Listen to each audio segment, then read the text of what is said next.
Buenos días amigos, ¿cómo están? Es un placer estar aquí con ustedes esta mañana. Así que mi nombre es Enrique Daniel Franco Mejía, soy 100% catracho.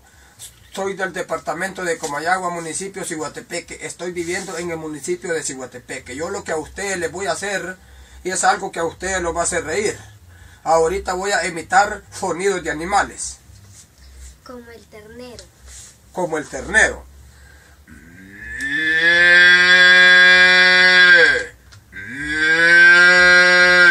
Como el perro Rottweiler. Ahora lo vamos como el perro Rottweiler.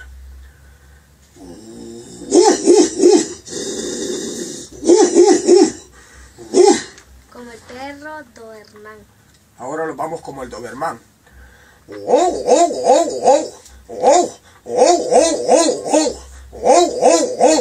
Ahora. Como el perro piquinés. Ahora lo vamos como el perro piquinés.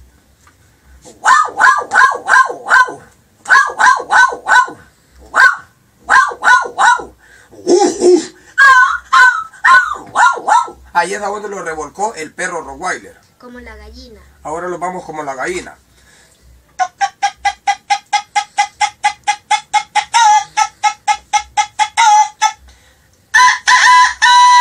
Como el pollito.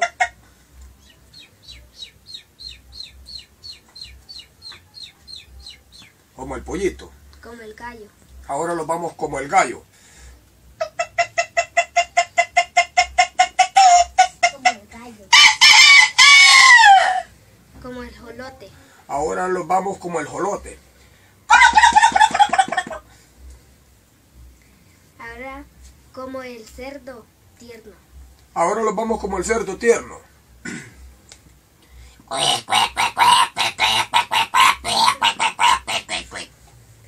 Como el zanate.